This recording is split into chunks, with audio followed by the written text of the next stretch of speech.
I have to take the most massive dump in the world. The breakfast that I ate this morning, I had oatmeal, tofu, peanut butter, cottage cheese, and water. And I have to really take a dump.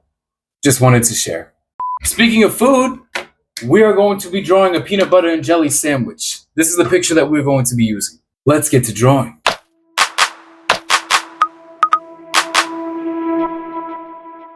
The magic of the peanut butter jelly sandwich comes from the combination of the delicious, creamy peanut butter.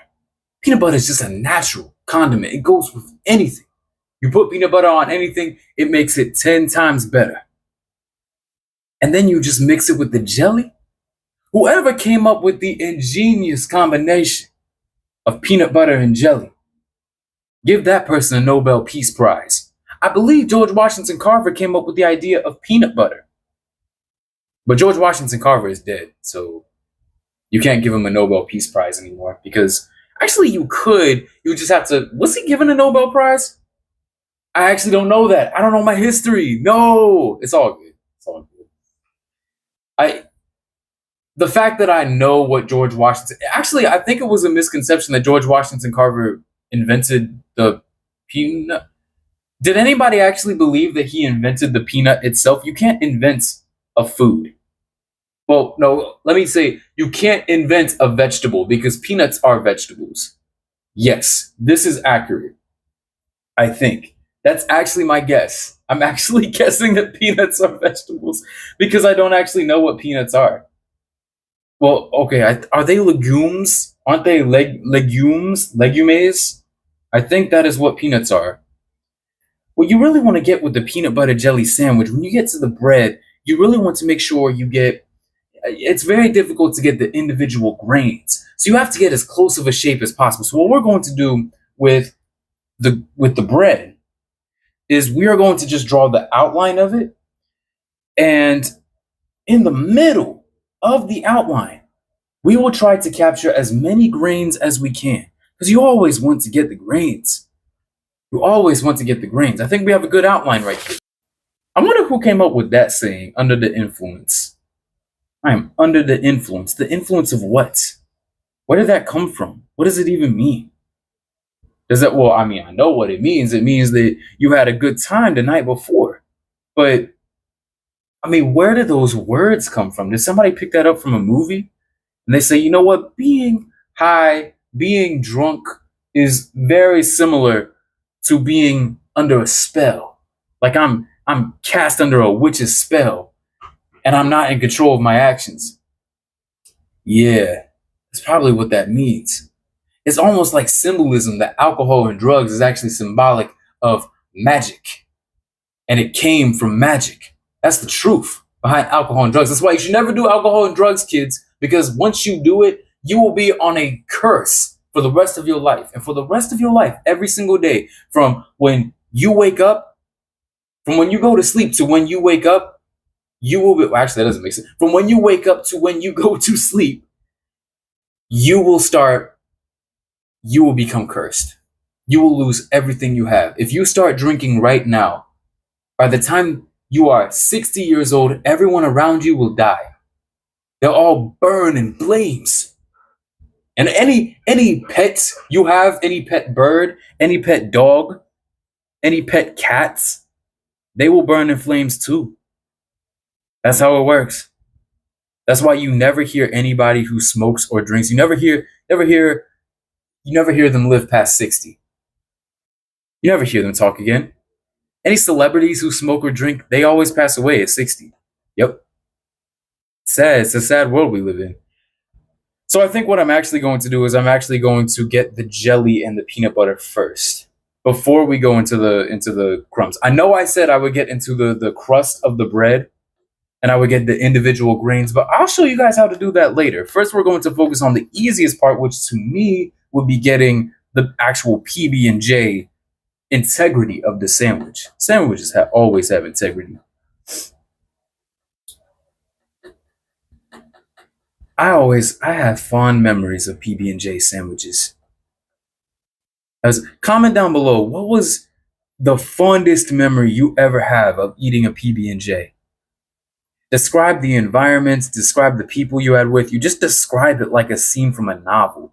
As I feel like food can just bring the deepest, happiest, and sometimes darkest memories out of our lives. Kind of like how a PB&J, I look at it and I'm reminded of times when I was young. I was a child and I was introduced to this just delectable, heavenly combination of condiments squished in between two slices of bread.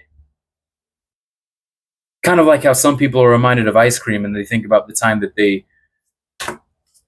they lost everything they had and they lost all their money and they lost their significant other. They got a divorce and they think of ice cream. They were spending all the hours of the day eating ice cream in the closet and that's all they can think of because they just got out of a divorce and they got out of a horrible situation. And that traumatized them so much. Every time they see ice cream, that's what they think of. They just go on ice cream binges now. It's kind of like alcohol, like I was just saying, but with sweet, delicious ice cream. Why is that a trope, by the way? Can somebody tell me that? Why is it a trope in movies and TV shows to have characters who are either abused or they go through some sort of trauma? They just immediately get to eating ice cream in the closet. Why is that a trope? Is it because people actually do that? I've never known people to actually do that in real life. That's just my ignorance. I'm asking that as a genuine question. And also, don't get it. Never mind. I'm not going to say that. I'm not going to say that. Now I'm thinking of ice cream. Oh my goodness. I can't remember the last time I had ice cream. Oh man, now I want ice cream. Okay, so I just gave this a black jelly. That's what that is. So we got the black jelly. What we're going to try to do is we're going to try, and my pencil just gave up. That's a common occurrence in these videos. Pencils just give up, the lead breaks, and I really just need to stop using mechanicals. Anyway, what we're going to try to do is we're going to try to separate this into two slices, and then we will work on getting the peanut butter under there. I put the jelly in between the sandwich. It's that black stuff that looks kind of like human feces. This is black tar. That's not even jelly. Listen. I told you all in several videos ago, I maybe start coloring these in a future video, but as of right now, we're just gonna have to do with black and white, like it's a noir movie. It's a 60s noir movie colors. Anyway, we are going to add the peanut butter right now. This is going to be tricky because, like I said, I'm not coloring it in. So we'll leave it up to the imagination what the sandwich actually is by the time I'm done with it. Oh man, I love peanut butter. I actually have peanut butter right here, but they're not sponsoring this video, so I won't show what the name brand is. I go crunchy all the way. I used to like creamy all the time, and I used to hate crunchy. And then I started eating crunchy recently as an adult, and I'm like, I really like crunchy peanut butter. I really like it. I like the power that it gives me to crunch the peanuts in between my teeth, like I'm a monster eating peanuts. Like I'm, what's his name? Gargamel eating Smurfs, except I'm eating peanuts. Oh, speaking of Smurfs and jelly, since we're drawing peanut butter and jelly sandwiches, what show was it that did that skit where they had the Smurfs and they had Gargamel actually violently kill all of the Smurfs and put them in his stew? Or was it? I think no, he made jelly out of all of them and he put them on a sandwich, right? What show was that? Was that Robot Chicken? I think it was Robot Chicken. That traumatized me. That was crazy. I mean, but that's what he was going to do, right? That was the whole plot of Smurfs. I mean, what else are you going to do with some delicious tasting blue people? Okay. So after we have the crust here, okay, might want to shade that in just a little bit. So you see in the image, you see that we have the darkened part of the crust, the brown parts of the bread crust. We're going to shade those in a little bit to separate those from the rest of the sandwich. And so what we're also going to do because if you notice the top of the sandwich, it's very flattened, but then it eventually gets off into kind of a bridge that is the sliced part of the sandwich. So we're going to try to separate that a little bit with just a line. Doesn't have to be a perfect line. In fact, I'm not drawing the perfect line. It's kind of like that. Because you think of a sandwich, you think of crust. You know, the sandwich crust is all grainy. And it's all just individual grains that dominate and just make up an overall shape. It's the same thing with cake. It's the same thing with anything with a bready texture. None of it is perfect. It's kind of like nature. Nothing is in straight lines in nature. I remember ever since I heard that saying, that was actually from a Corpse Husband video, if you know what that is. He did a video where he did a compilation of stories that were about forest rangers. And there was a statement from one of the stories that was, nature is never in a straight line. And I heard that. I was like, that is true. That is so true. I like that. Nothing in nature is ever in a straight line. And it's the same thing with bread. So separate this here. And so now what we're doing is we are separating the bottom part of the bread into separate lines. But not lines, not Kwame, correct yourself, not lines, in crust marks. There we go. That sounds way more disgusting, but way more accurate at the same time. Way more accurate. Draw some crust right there. And now let's get started on the jelly first, as per usual. There we go. Okay, get started on the jelly, and then we'll go to the peanut butter, just like before. I remember being a kid, having Uncrustables for the first time. It was one of the most magical experiences I've ever felt. Oh my goodness, it was so good. There's a lot of food. There's a lot of food in general, but there's a lot of food everywhere that just tastes, that's so good. You just taste it and you're like, I know I'm going to fall in love with this. It's like people who meet their first love, or not their soulmate, for the first time. And then they're like, you're that person. You're that person for me. Food has the same exact effect on us. We eat food and we realize, I never want to be separated. I want to take a bath in peanut butter and jelly sandwiches.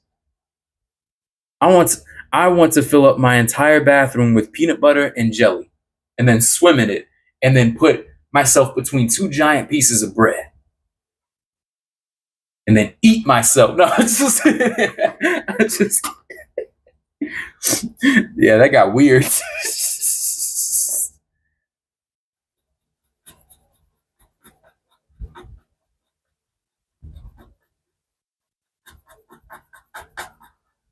Oh, comment down below if you would actually do that though. Would you actually swim in peanut butter and jelly and then put yourself in a giant sandwich and then eat yourself? I would. You only live once. You only live once. And if you have never taken the time to think about whether you would swim in peanut butter and jelly and then make a sandwich out of yourself, you're not truly living. You are not truly living. That would be a good social experiment, though. If somebody covered themselves in peanut butter and jelly and they put on a costume from a Halloween store that was just a giant two pieces of bread, but you don't have the peanut butter and jelly with them. So basically what you do is you cover yourself in the condiments and then you find just the costume bread. Or you could, I don't know, maybe you could do the process. You could put in flour, giant bowls of flour into an even bigger bowl of flour, and then you mix it all together. You make giant pieces of bread. You put yourself in between, and then you walk down the street. Would people eat you? Would people be that struggling to eat you? Probably. Yeah. There are some parts of the world where people can't afford any food at all. So when you go out there in your giant peanut butter and jelly outfit, that will be the goal of the social experiment. Do people in positions of privilege, would they eat a man or woman or anybody in a giant, real peanut butter and jelly costume where the bread and everything is real? Would they eat that person? No clothes on, to make it even more bizarre. I don't know. That would be an interesting experiment. No, I'm not going to do that. But somebody will. Somebody will. Maybe one of these bigger influencers will. Okay, now we get to the peanut butter. So the tricky part about this is that in this picture, it looks like there are some bits of crust that are in the peanut butter and separated, but that's okay. We don't have to do everything according to the picture. You always want to think for yourself at times. You always want to think for yourself. And now what we're going to do as we finish that is we are going to separate this once again in a non-perfect line. So what you have is the clearly outlined part of the sandwich. There we go. And now we want to get the shaded in pieces of crust at the end. Just the little shaded in pieces of crust. There we go. So what we will do now is we are going to just outline, just do a basic outline of some of the crust pieces in the sandwich, just to let you know that this is definitely a sandwich. This is not a sandwich. No, it's definitely something that can be eaten. It's not a poison sandwich. It's not, a disgusting sandwich. It's just a delicious peanut butter and jelly sandwich that looks like black tar mixed with whatever that other substance could be. Could be anything.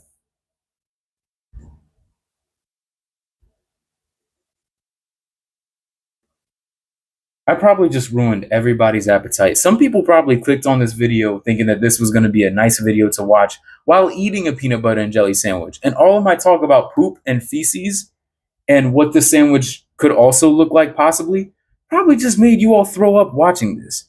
And for that, I apologize. I'm so sorry. That was not my intention. I'm not filthy Frank. Never mind. I'm not Filthy Frank because he does a lot of crazy videos. If you don't know who Filthy Frank is, he was a YouTuber. I don't know what he does now. I haven't followed him in years, but I know back in the day he used to make these very disgusting videos where he would make.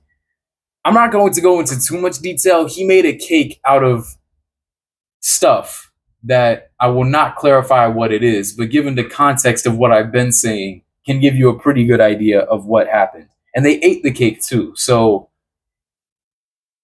if you're easily squeamish, don't watch those videos. But go check him out though, because I think some of his stuff was funny. Again, I don't know if he's gotten into any controversy. I don't follow that stuff. So if I'm what I have found is that when I talk about people who I watch, whether it's on YouTube or music artists who I like or whatever, they always turn out to be evil. I was having a conversation with somebody about John Lennon, right? Because I like some John Lennon music. And I liked the Christmas song that he made. Actually, that and the World Peace song that I can't remember off the top of my head now that he made were so good. And I was talking to someone about, hey, I like these songs by John Lennon. They're really good. And then they were like, he beat his wife. I was like, what? So I looked him up and it was like, yeah, there were allegations that he beat his wife. I forget what the details. I don't remember all of it, but and I honestly don't remember if he was convicted. I think he was. He was, right? I'll look it up after this video. I don't mean to sound ignorant and uneducated. That's just my lack of ignorance because I haven't seen it in a while, so I don't remember it off the top of my head. But I was like, what? Never meet your idols because you just never know. Also, he's passed away, so I wouldn't ever meet him anyway. But it's just a shocking revelation when you grow up and you're like, the people who I used to look up to are actually bad people. So this is, I always struggle with these. This is the artist rendition. This is the original video. How did you guys do? Let me know down in the comments below. Let me know how you feel about peanut butter and jelly sandwiches in general. And also let me know about the fondest memory you have ever had with a peanut butter and jelly sandwich. Don't make it weird though. You guys can like and subscribe for more content like this and follow all my socials down in the description below. And I will see you all in the next one. As always, stay motivated.